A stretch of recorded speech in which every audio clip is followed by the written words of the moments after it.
सहारनपुर की सदर बाजार पुलिस ने अंतर्राज्यीय एटीएम चोर गिरोह के 2 सदस्यों को गिरफ्तार किया है, जिसमें पुलिस ने इनके पास से एटीएम से लूट के 5,79,000 रुपये व अवैध हथियार भी बरामद किया है। साथ ही पुलिस गैंग के अन्य सदस्यों की तलाश में जुटी है। आज एक अंतर जनपदीय गिरोह का जो एटीएम वगैरह लूट करते थे, चोरी करते थे, तो इस गिरोह का 2 अभियुक्तों को गिरफ्तार किया गया है। आप अवगत है कि कुछ ही दिन पहले हम इस गैंग का खुलासा करते हुए 2 अभियुक्तों को जेल भेज दिया था।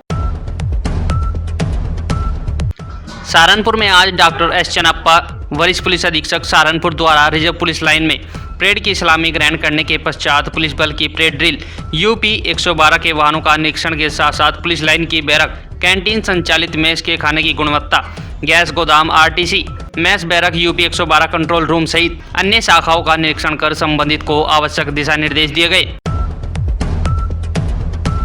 सहारनपुर में आज जिलाधिकारी सहारनपुर व वरिष्ठ पुलिस अधीक्षक सहारनपुर द्वारा जुमे की नमाज, अपराध की रोकथाम, कानून व्यवस्था के दृष्टिगत जनपद में निरंतर भ्रमणशील रहकर जुमे की नमाज को सकुशल संपन्न कराया गया तथा इसके अतिरिक्त घंटाघर, चौकी, सराय व कलेक्ट्रेट के पास पैदल गश्त करते हुए आमजन को लॉकडाउन के नियमों का पालन, सोशल डिस्टेंसिंग एवं मास्क पहनने की हिदायत दी गई।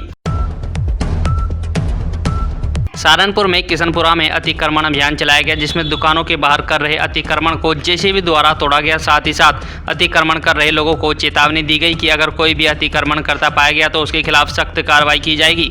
पिछले 1 महीने में जो था ये शटर लगा रहे थे यहाँ पे, हमने इन्हें बातचीत करी, समझाया कि आपका शटर जो पुराना है, जो बरसों से लगा हुआ है, अब उसके आगे उस पर थड़ी पे और नाली पे इसको अपना जो है कवर ना करें। इन्होंने शटर वापस भेज दिया, लेकिन इन्होंने साइड की पत्तियां नहीं हटवाई। सहारनपुर में विद्युत विभाग की लापरवाही के चलते हादसे होते रहते हैं, लेकिन विद्युत विभाग हादसों से पहले कोई भी रोकथाम नहीं करता। आपको बता दें कि यमुना नहर के किनारे पर नौनत्तर रामपुर के बीच ओलरा के पास 11,000 की लाइन का खंभा इस तरह से टूटा हुआ है कि कभी भी कोई भी बड़ा हादसा हो सकता है। जहाँ एक ओर बहती नदी है तो दूसरी ओर पीडब्ल्यूडी रोड है। सहारनपुर में आज कानून व्यवस्था को बनाए रखने व अपराध की रोकथाम हेतु जुमे की नमाज के दृष्टिगत अपर पुलिस अधीक्षक ग्रामीण अशोक कुमार मीणा, क्षेत्राधिकारी देवन व प्रभारी थाना देवन द्वारा में फोर्स थाना देवन में पैदल गश्त की गई है। आमजन को लॉकडाउन के नियमों का पालन करने, सोशल डिस्टेंसिंग एवं मास्क का प्रयोग करने की हिदायत दी गई। सहारनपुर के कस्बा देवन के बैंड बाजे वाले भी कोरोना काल में रोजी रोटी के संकट से जूझ रहे हैं और महामारी के साथ साथ आर्थिक संकट से भी घिरे हुए हैं। कामकाज ठप है तो घरों पे पैसे भी नहीं आ रहे। जो शहनाई और बैंड किसी बारात की शोभा बढ़ाते थे, आज वो धूल फाँप रहे हैं और अब इन्हें अपनी रोजी रोटी का संकट भी दिख रहा है। 3-4 महीने हो गए हमारी बिल्कुल काम ख़त्म होया पड़ा है। हमें कोई मतलब घर में भी हमारे खाने के लाले पड़े हुए हैं। हम अपने परिवार को कैसे संभाल लें। सहारनपुर में शासन के निर्देशन पर संचारी रोग नियंत्रण अभियान के दूसरे चरण का ऑनलाइन शुभारंभ विद्यालय के प्रधानाचार्य रोहितास कुमार द्वारा किया गया। छात्र छात्राओं ने अपने अपने व्हाट्सएप ग्रुप में संचारी रोग नियंत्रण से बचाव की शपथ ली। साथ ही विद्यालय के स्वास्थ्य प्रभारी कंवर सेन ने सुबह 10 बजे ऑनलाइन आयोजित कार्यक्रम में छात्र छात्रों, अध्यापकों व कर्मचारियों को संचारी रोग नियंत्रण की शपथ दिलाई। सहारनपुर गंगो मार्ग की हालत इतनी बदतर हो चली है कि सड़क से पता ही नहीं चलता कि यहाँ पर सड़क है या गड्ढे। सड़क पर हालांकि बड़ी संख्या में भारी वाहन गुजरते हैं, मगर उनकी हालत देखकर तो साइकिल तक पर चलना दुश्वार है। जनप्रतिनिधियों ने टेंडर छोड़ने जाने की जानकारी देते हुए अति शीघ्र ही निर्माण कार्य शुरू करने की बात कही है। सहारनपुर में भारतीय किसान यूनियन तोमर के लोगों ने आज जिलाधिकारी को एक ज्ञापन सौंपा, जिसमें किसानों ने मांग की है कि पेट्रोल डीजल की बढ़ती कीमतों पर रोक लगाई जाए। साथ ही साथ अन्य राज्यों की अपेक्षा बिजली बिल को माफ़ किया जाए व गन्ने के भुगतान को जल्द से जल्द कराया जाए।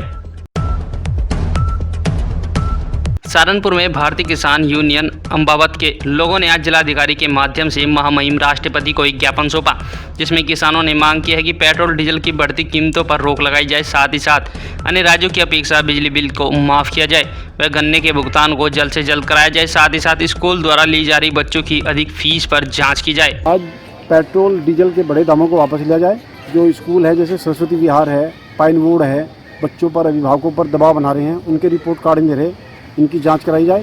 पेट्रोल और डीजल से बढ़ने से जो है सबसे ज़्यादा नुकसान किसान को हो रहा है।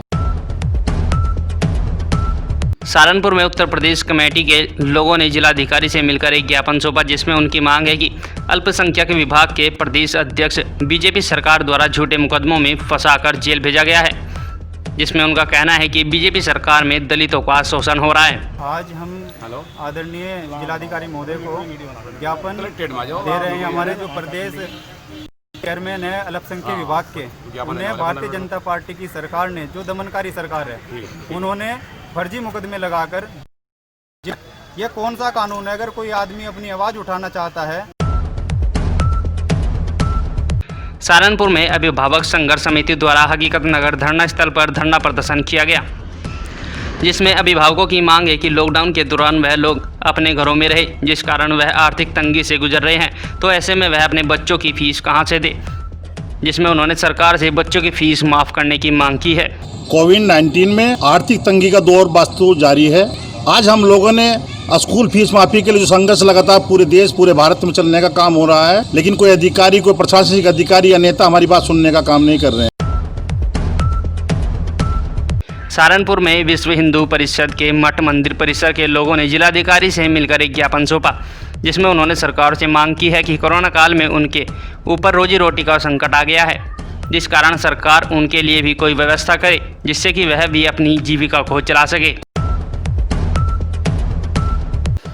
वरिष्ठ पुलिस अधीक्षक महोदय, पुलिस अधीक्षक ग्रामीण सहारनपुर द्वारा निर्गत आदेशों और निर्देशों के अनुपालन में तथा क्षेत्राधिकारी नकुड़ महोदय के निकट पर्यवेक्षण में संदिग्ध व्यक्ति वांछितों की गिरफ्तारी हेतु चलाए जा रहे अभियान के अंतर्गत सुशील कुमार सैनी, प्रभारी निरीक्षक थाना नकुड़ के कुशल नेतृत्व में कलीम पुत्र सरफराज को गिरफ्तार कर जेल भेजा है।